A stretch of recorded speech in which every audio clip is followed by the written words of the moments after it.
and actually take it away. So, Scott, thank you so much. Hey everybody, it's good to interact with humans today, even if virtually. Um, so I'm Scott. I'm the founding CEO of Mom's Organic Market. Um, we have 19 stores, about 1,500 employees.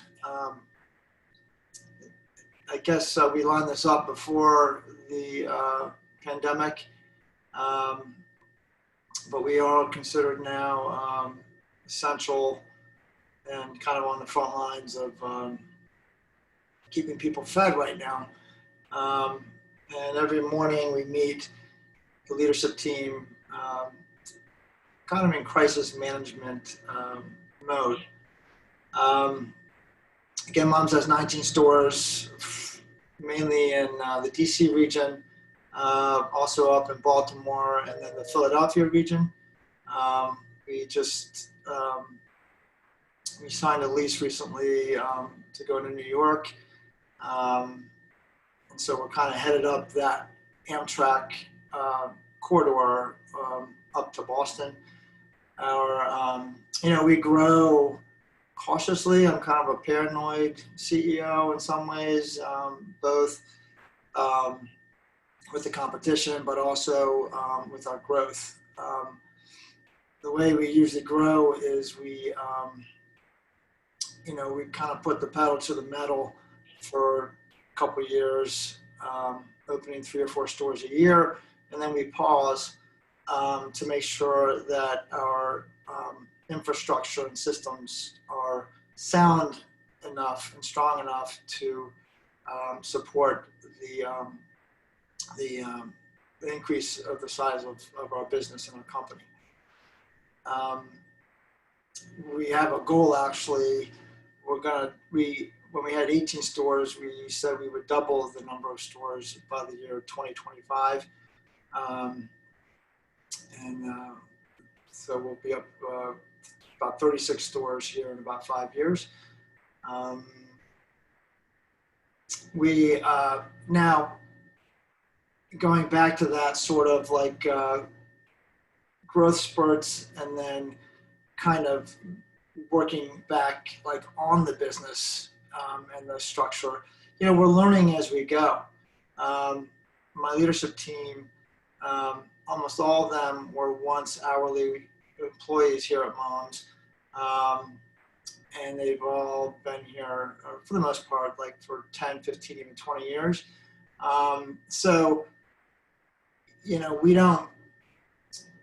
We are learning as we go, but the key word there is that we're learning.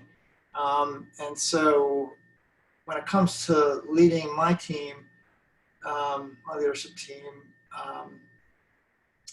I try and make sure, the most important thing I can do is to develop them. And I don't really have the answers for that, but other people do. So we focus on a lot of books and periodicals. And we also make sure that the communication is good between us. That's very important because it's not the problems. It's fixing the problems or finding the solutions to the problems that is important for us. So we're a big fan of learning here through books, and there are plenty of kind of have some teaching gurus who we follow that really have changed our business over the decades for the better. That's kind of all I'm a little better with questions, and I won't go on too long for questions. And I'll say this as an entrepreneur. I started the company. Actually, it wasn't me. It was me and a guy started the company in 1987. So this July would be our 33rd year being in business.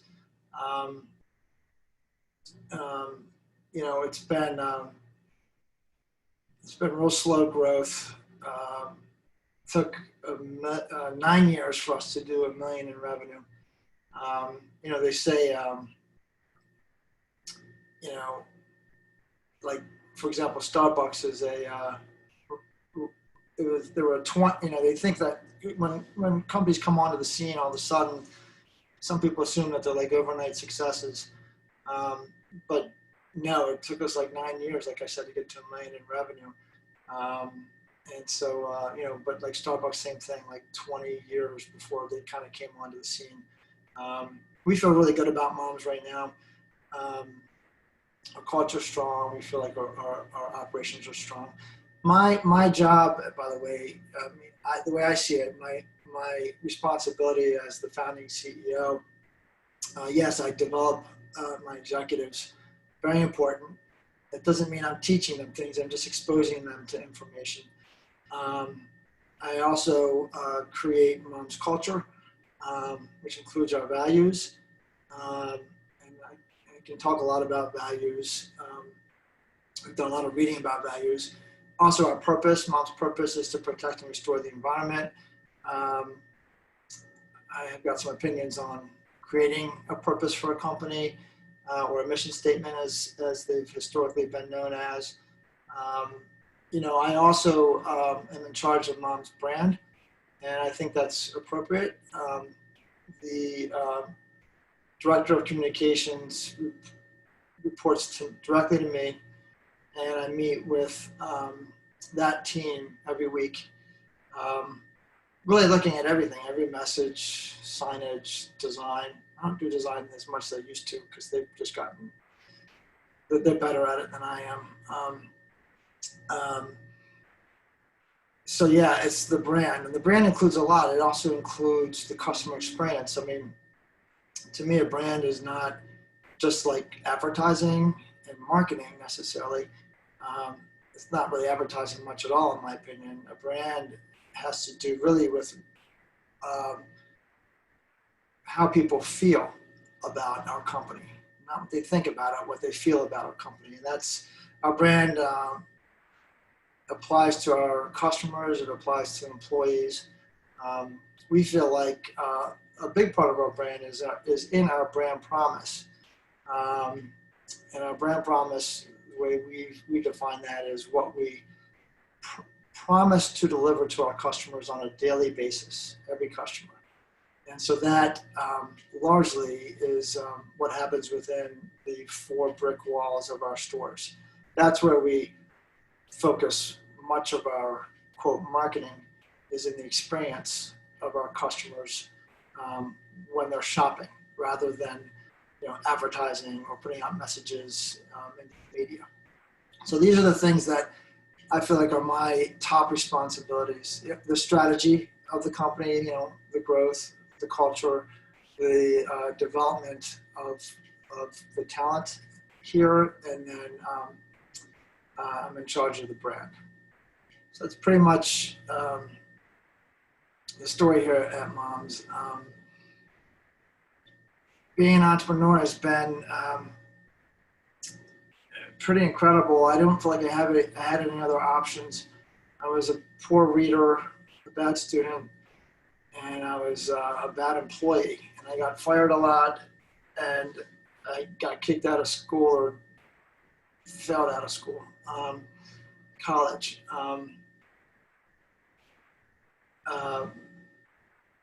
But it's really, it doesn't mean so I love my job. I love grocery. I love food. I love retail, actually.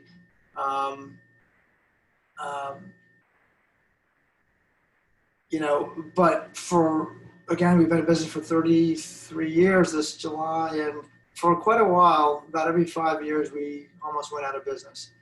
Now that went away about 10 years ago, finally. And actually, running a larger company is easier than running a startup, smaller company, in my opinion.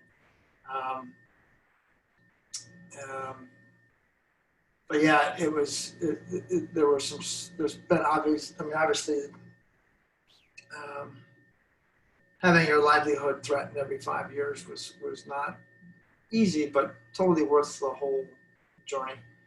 And I'm kind of happy they seem to be over. Famous last words.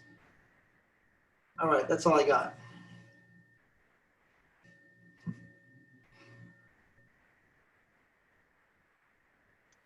Okay, everyone. Hello. I hope you're all doing well. If you'd like to ask a question, please utilize the raise hand feature located inside the participants window. I will call on you one by one and unmute you so that you may ask your questions.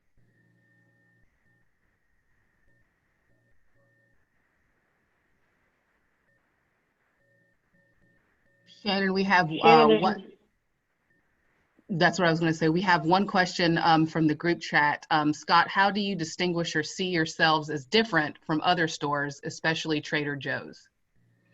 Yeah, I mean, that's part of our brand promise, and our we're kind of a cross between Whole Foods and Trader Joe's is how we see it. Whole Foods has, I think, about 50,000 products. We have about 25,000. Our footprint is a little larger than Trader Joe's, but they only have about 3,000 products. I feel like Trader Joe's is one of the greatest grocers on the planet, along with probably Costco when it comes to what their value proposition and their how focused and disciplined those companies are. I think Whole Foods is also served as a great disruptor to the grocery industry as a whole. So really, those three grocers are the ones that I think Trader Joe's and Costco are really operationally the greatest on earth, and Whole Foods has played a major role in, like I said, disrupting the grocery industry. Our brand promise is, first of all, we only offer, I read an article many, many years ago that said 90% of customers choose as the number one reason why they shop at their grocery store the quality of the produce. So we've always had a huge focus on the quality of our produce. We get daily deliveries. We have great handling procedures, and we only offer organic, certified organic produce. So that's how we differentiate from Trader Joe's and Whole Foods, and really all grocers, is that we do offer the highest quality fruits and vegetables, and we only offer organic fruits and vegetables. Another way we differentiate is we call it incredible selection. Incredible to us means not just we have the highest ingredient standards in the industry, but we also feel like we offer an incredible variety of products. They're high quality and they're hard to find. And this concept is called the treasure hunt concept for retail. And probably the greatest retailers have that. Trader Joe's is a master at the treasure hunt. So is Costco. And so are even, operators like Ollie's, where you go in and what's new, what's seasonal, what's a surprise. That's very exciting to the shopper. So that's our second brand promise, is incredible selection, which encompasses all those things about our products. And another one is remarkable customer service. The key word there is remarkable. Like, we want to do things in our stores that are so surprising and memorable that people actually talk about them to their friends and family. We let people in, for example, before we officially open. People think we're just kind of being, the generous, intimate neighborhood grocer, but it's a policy where someone shows up, 20 minutes before we open. We are watching the parking lot and we let them in. People love that, and nobody does that. And we also let them in after we close. We also, for example, another remarkable customer service is we carry bags out to cars. My email address is on every grocery bag, for example. These are the things that people really love and they talk about. And then finally, our last brand promise is a stress-free oasis. There's a lot of science around retail, a lot of books out there, whether there's a lot, and it's brilliant. And so right down to the low tempo music that we play, the width of our aisles, the free coffee and tea. We really try and create a nice, relaxing, stress-free oasis for our customers. So that is how we feel like we differ from really all grocers out there, not just Trader Joe's and Whole Foods. And our next question will be coming from Josh Funk. Josh, can you please ask your question? Yeah, okay, I'm off mute. Just want to say thanks for making time for all of us today. We really appreciate it. Out of curiosity, when it comes to onboarding employees or team members to your company culture, what are some things that you think are important, and what potentially sets you apart from other companies in your space as well? Yeah, good question. I mean, I actually used to be fairly against like the fluff of training is what I used to call it. So, I mean, I thought training should really only be about like, here's how you run a register. This is how you prep the produce, but I heard it once. I think it was the Yum Brands, a huge fast food restaurant chain worldwide. They once said, we're not a food company, we're a training company. Because really the training and development of employees is so important to any venture. So I eventually decided, or was convinced, that investing in employees' training and development was, even though you couldn't really directly see the benefit, the intangible indirect benefit, I feel like the evidence was telling us that it was worth it. So we holistically train our employees. When it comes to onboarding, that's been a project for us, and hiring this last year in particular. We feel like the application process or the application platform is really important.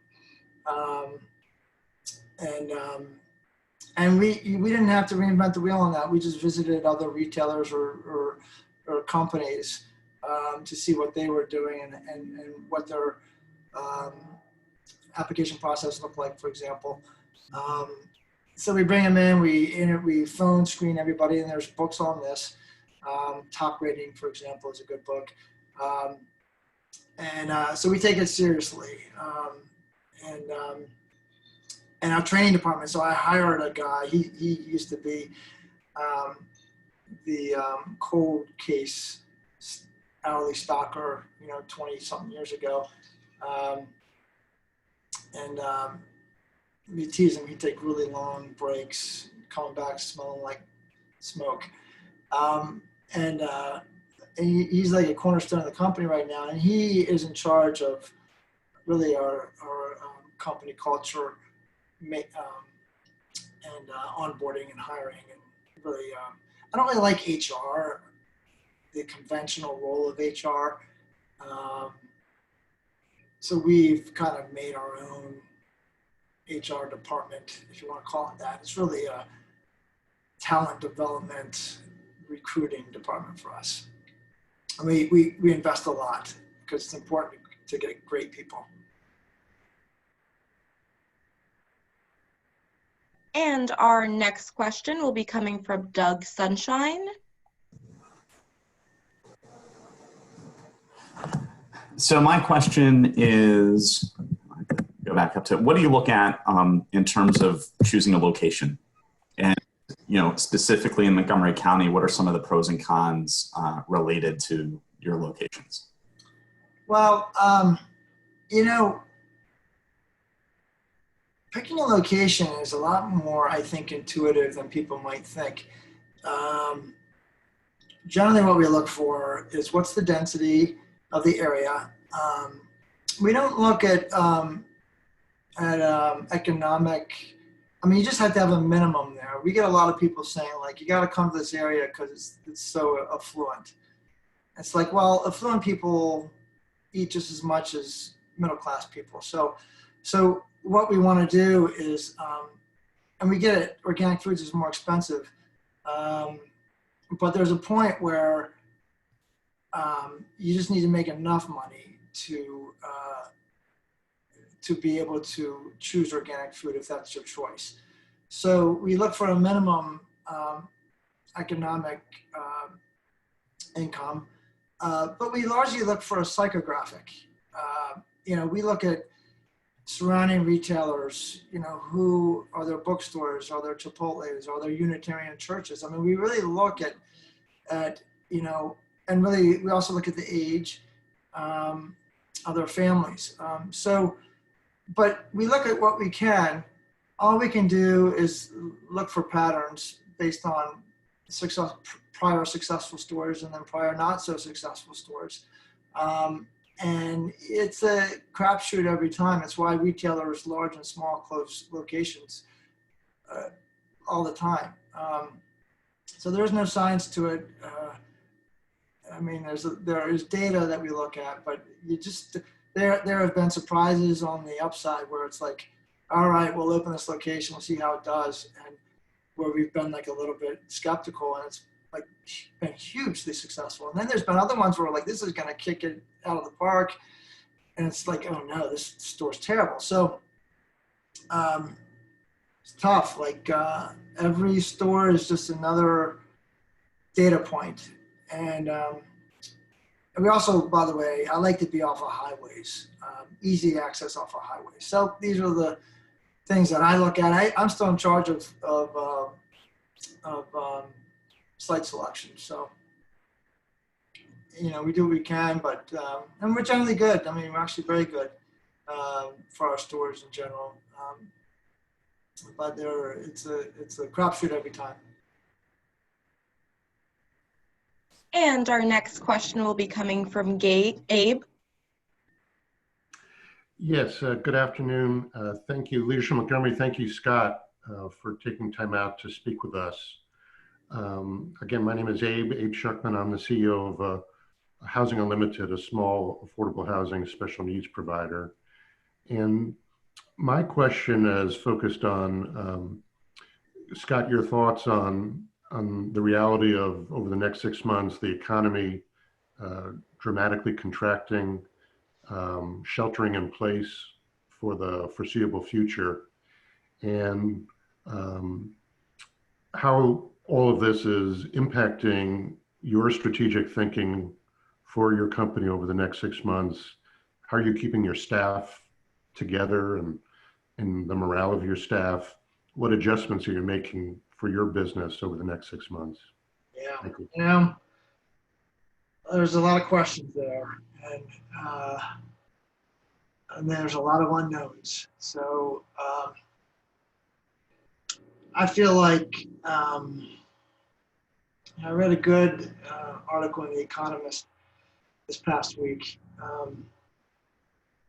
It's the icon of the article is the planet Earth with a sign hung on it that says closed, because the economy worldwide is closed generally.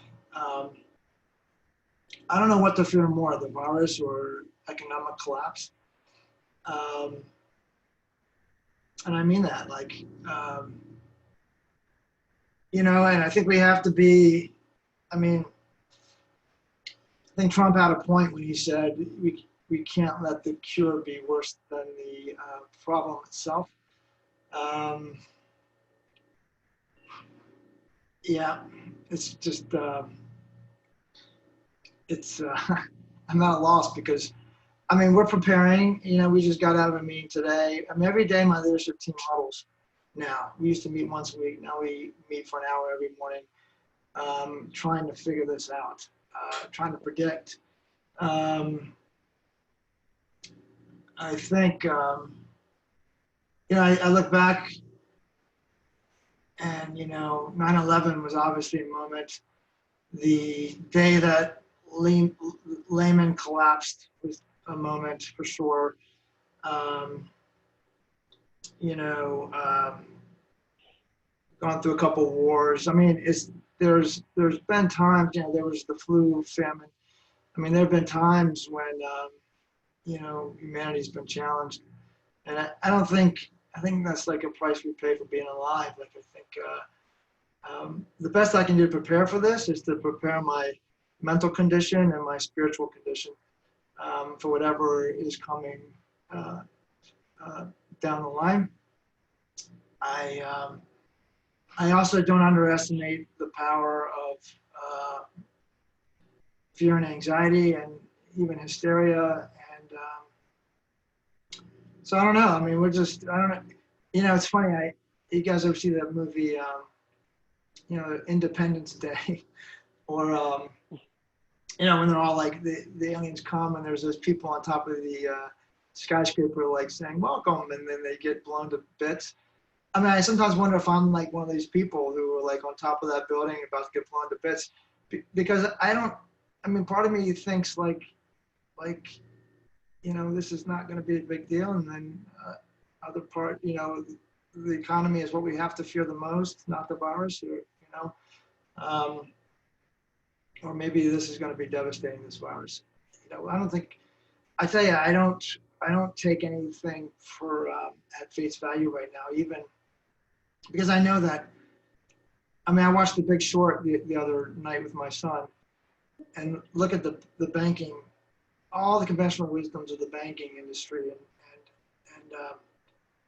how that was just a house of cards, except for these few guys who saw it. I don't underestimate the possibility that largely thought conventional perceptions and wisdoms are wrong. So anyway, I'm not living in fear as much as I can. Just taking it one day at a time in a way. We are, by the way, I mean, I almost have like survivor's guilt because of how busy we are right now. We're one of these industries where we've just doubled our revenue. And our problems are good problems relative to a lot of companies out there, obviously. And so a lot of our meetings revolve around, you know, keeping up, and also the employees' anxieties is a huge issue right now for us. But you know, there's a lot of speculation out there what's going to happen to our industry and the economy. It just not much can be predicted. And so we're just dealing with the unpredictable, you know, getting mentally ready. Our next question will be coming from Christiane. Thank you. Thank you, Scott, for taking the time. I love your stores. I love your produce. I shop only there. It's amazing. It's really good. And so my question is, do you work a lot with local farmers? Do you have contracts with local farmers? Especially in the times we're in right now. I happened to be at your Gator store yesterday and had not checked my messages and did not see Governor Hogan's lockdown message yet. The store was unusually crowded, and of course people are worried about their food, but you always have enough. So far you had. We don't know what's going to happen. Food keeps growing on the farms. You know, chickens are still there, so the eggs, well, everything will be there. But I kind of thought with local produce, it's a transportation issue, maybe less or easier. So how did that work? Well, it's funny because you're right. Generally, the food is going to be there, and it is there.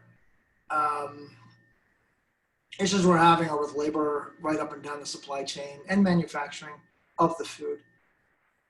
Let me put it this way: all the food we have is incredibly fresh now because it's all like they sold right through the supply.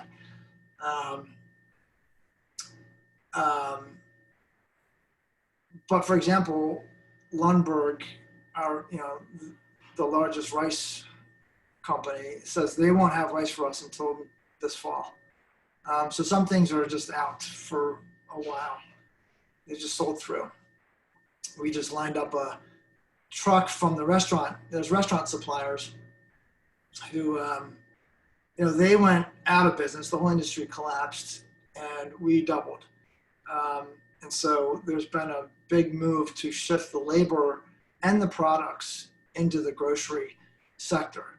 And so we just lined up, for example, to buy a tractor trailer of single wrap toilet paper that was slated for restaurants and stadiums and food service, because they have the supply and they need to get rid of it now.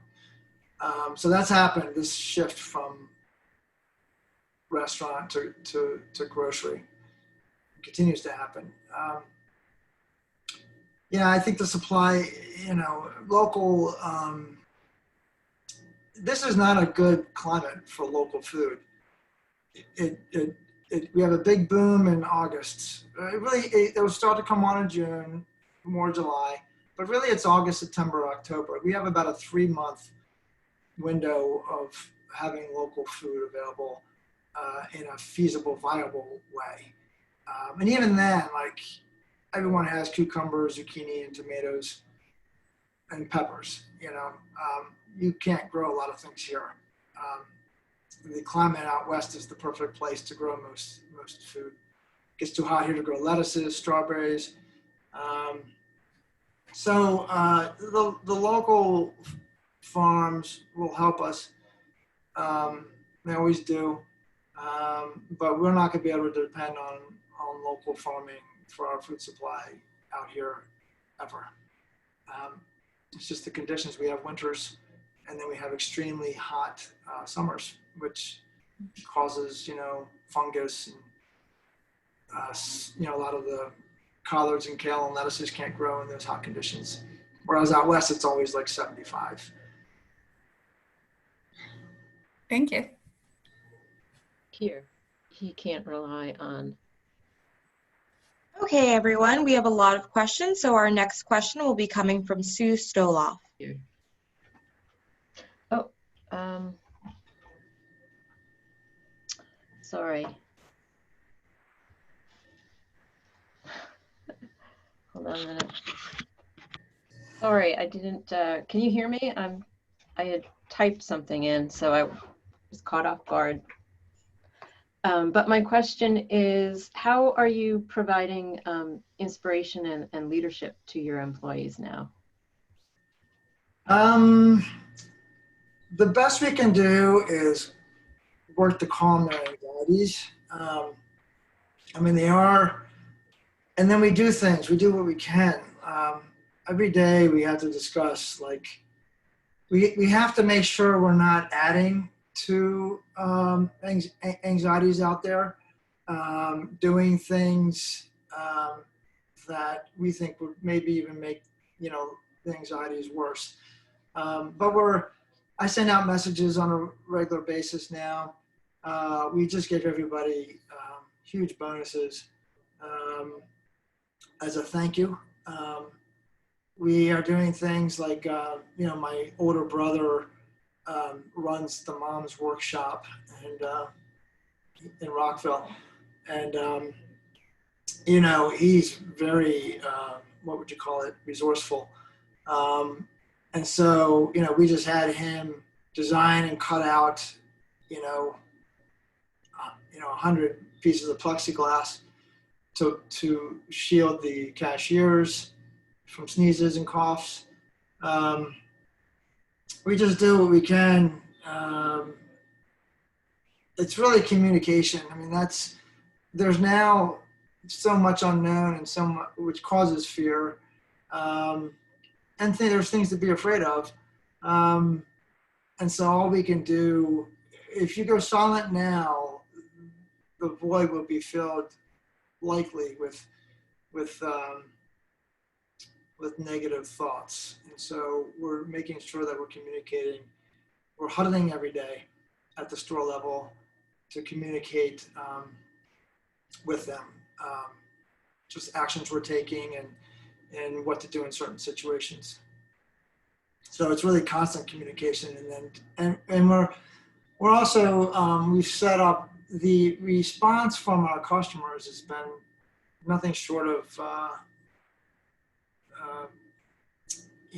it's moving. People really appreciate our workers right now, as they should. They're heroes. And And so we're sharing all the feedback that we're getting from our customers with them to keep their spirits up and to let them know that they're greatly appreciated by almost anyone who comes in these stores. I mean, that's not entirely true. We do get some customers who have very anxious and they turn hostile and they're, you know, kind of freaking out about some stuff, making demands. That's very limited. We tell our employees, like, you don't have to put up with any customers. At Moms, the customer's not always right. We have boundaries, and we empower our employees to actually ban customers who are just disrespectful to us. Because, you know, we're all human and we're not going to be treated a certain way. So, but overall, I feel like our customer base is the best customer base imaginable, and our employees are fantastic. And so anyway, those are the things that we can do right now is constantly communicate, take actions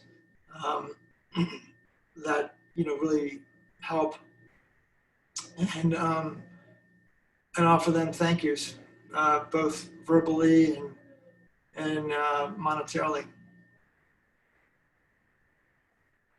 Thank you, Scott. And our next question will be coming from Marty.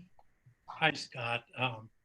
First, I'd like to compliment your staff on being the friendliest and most upbeat of any of the grocery staffs I've encountered over the years. Yeah, thanks. My question is, what is one leadership tip that you can share that has contributed to Mom's success over the years? Well, you know, going back to, we do a lot of training, field trips. We do train. There's a good Harvard Business Review article. It was written a few years ago, 2, 3, 4 years ago, on the value of holistically developing and training employees. So we do that. Our values are spiritually based. So we have spiritual trainings here. We give them a purpose for working. You know, Mom's mission is very strong. Everything we do is looked at through the lens of protecting and restoring the environment. So it's really creating, we feel like, a strong culture and giving people purpose to their jobs, and then just investing in them either with training and development, and then also with compensation. So that's, and you know, we're in kind of a good industry. Like I think it's built in that I mean, my feeling is that people who are into organic foods and the environment are pleasant, and so yeah, that's probably why you see why people have good experiences with our employees. They're generally a great group of humans, and of course, great humans make great employees.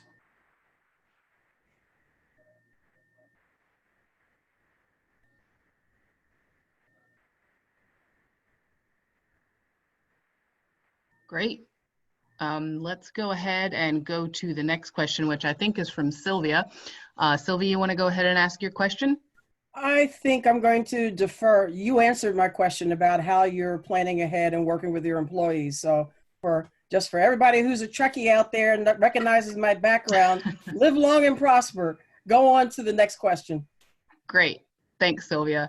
I believe that C. Marie has a quick question about leadership lessons. C. Marie, would you like to go ahead and ask that question? Sure. Can you hear me now? Yes. Okay. Yeah. So Scott, you've got so many great nuggets. I'm trying to feverishly write them down. So one of my questions, of course, is around leadership. And so I think in the interest of time, I'll ask one of the 2 questions I have. Can you tell us a short story about one of your failures and how you recovered from it? Because I think there's a lot to learn about failure, and as leaders, we don't talk about it a lot. So it's really important for us to hear those lessons. You know, one of my most favorite books was written by Jim Collins. He wrote Good to Great. He wrote a lot of books, but my favorite of his, I think, was How the Mighty Fall. And he talks about, you know, the failures of CEOs and executives. There's a chapter in there. One of the reasons why people fail is hubris. And I see so much of that in my industry and really in corporate America as well. And of course in myself, I've seen it. And one of my biggest failures was, for example, our 5th store ever opened was in Frederick. And there was a co-op up there. There is a co-op up there. And co-ops generally, I don't feel like operate very well. I know people love them, but I feel like we provide a much better shopping experience. But whatever. Some co-ops do incredibly well, by the way, operationally. So, you know, I had hubris. Like I went into the Frederick market with our 5th store, and that was when we were not making money. We went from 4 stores to 5, which is a 25% growth with 1 store. So when you open a store with so few stores, you're risking quite a bit. So we went up there thinking we're going to really, you know, competitively beat this co-op and take the market. Just the opposite happened. You know, they actually happened to expand. They tell a good story. They have, I think, a good offering. And so I got my hat handed to me by them. I mean, that store that we have up there is still an underperforming store. It's still a profitable store, so there'd be no point in closing it. But it's, you know, we got beat. And so that was store number 5. And I decided then, and by the way, only now is it profitable, or, you know, it's been profitable for quite a few years, but it took us a few years to get there, and it was just so slow because the competition beat us. So that was quite a lesson for me to learn, that don't go in there with all this swagger thinking you're just gonna clear cut, you know, like. So now, I mean, I'll just stay out of an area if there's a strong operator there. I'll give them that territory and not have to go in there and go to war with anybody. Because then you have kind of 2 losers, or 1 loser, me. So that was quite a lesson in hubris / humility. Our next question is from Ursula Wright. To whom do you turn for advice and/or unfiltered feedback? Yeah, well, my leadership team is good with me. I mean, I feel like I have to make myself vulnerable. You know, there's people, especially CEOs, who I think live in a bubble because they make it afraid for people to give feedback. They're too defensive. That's really it. Like, they're just too defensive. They can't handle the feedback. So, you know, I once heard someone say, you know, the CEO is the last person to know when there's a problem. That's probably right. Like, you know, and so I keep channels of communication and information open to me right from the stores, from all employees at the stores and all customers at the stores. There's a good book out there called Getting Naked by Pat Lencioni. And also Brene Brown talks a lot about vulnerability. Both these books, and Getting Naked is about being a vulnerable leader. I think showing vulnerability really breaks down barriers and creates safety for people to offer feedback. So I feel like my leadership team, I mean, we had a meeting this morning and a guy in there said, look, you're often right and you're wrong. And I mean, he just told me straight up, you know.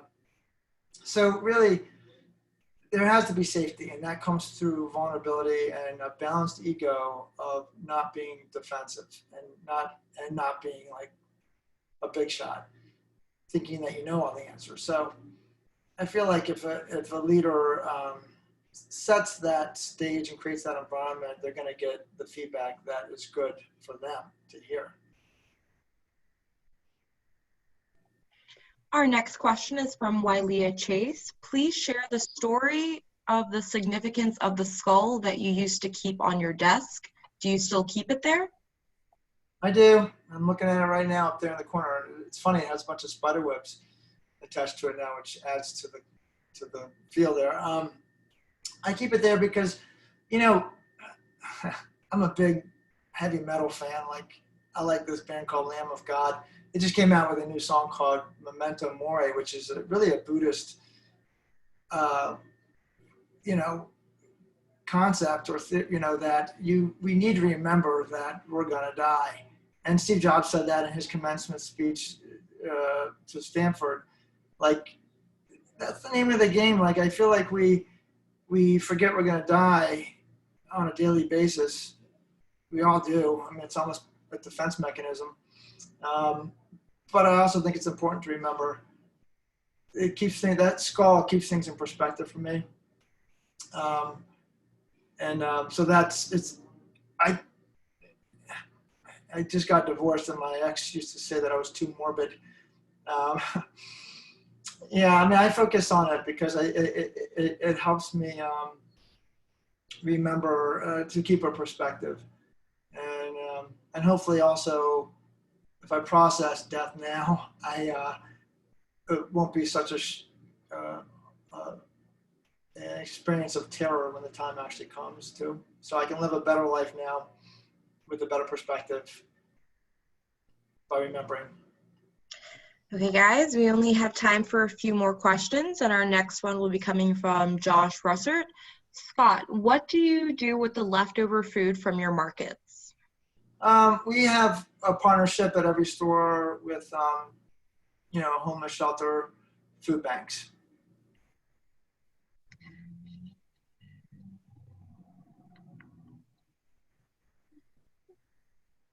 Great. I'm going to jump in really quick because we have one via text here from Eliza Carney. What would it take to make bulk offerings more mainstream to reduce the use of plastics? Well, we had a whole rollout that we were launching and had launched to get that to happen. So it's education, and it's really removing those barriers to entry. And so we were providing good signage, showing examples of the best jars to reuse for certain items. And we were providing, for example, containers for transition of bulk products. And then, of course, this virus hit, and now people are even questioning us selling bulk. So, yeah, those are the things that we were doing and focusing on to get people in the habit of using bulk. That's going to be put on pause for a while.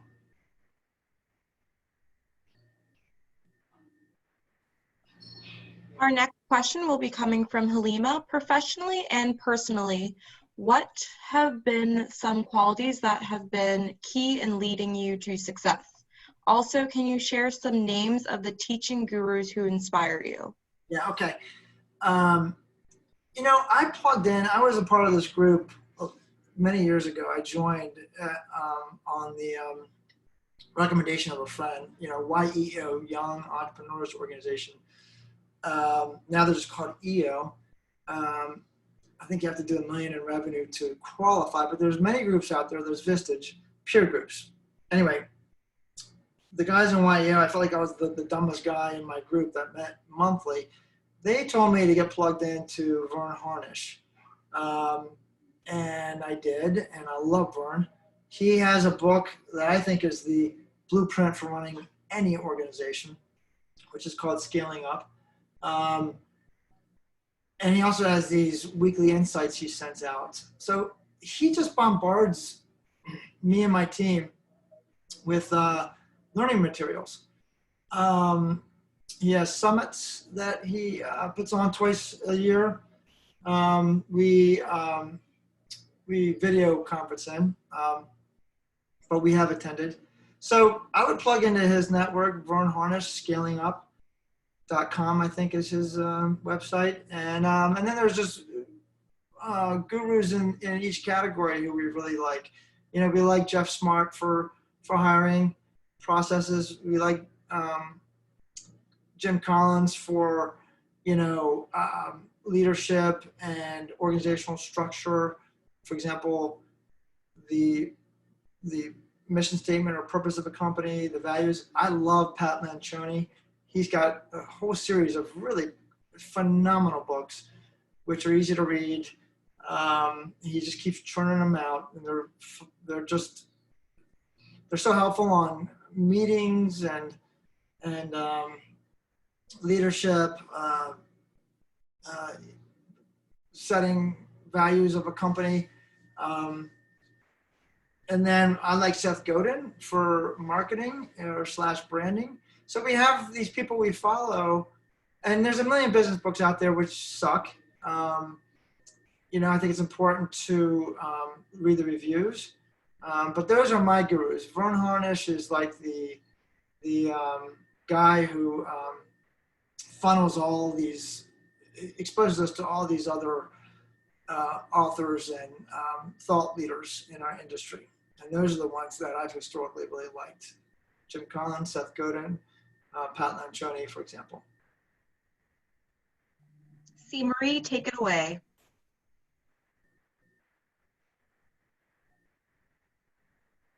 All right. Well, so Scott, we have lots of nuggets, but I have one final question for you before I wrap this up and take us home.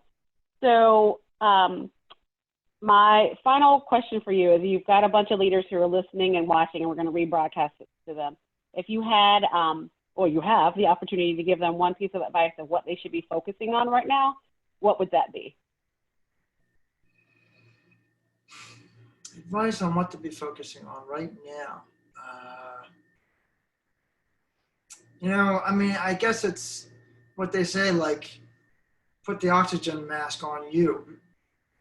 Because if you're not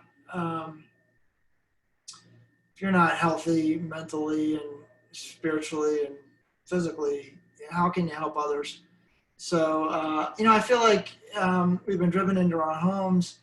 There is opportunity there. I mean, it's hard with kids and family at home, but I think we're forced to kind of break out of our automatic patterns and way of living, and it's an opportunity to learn. As a matter of fact,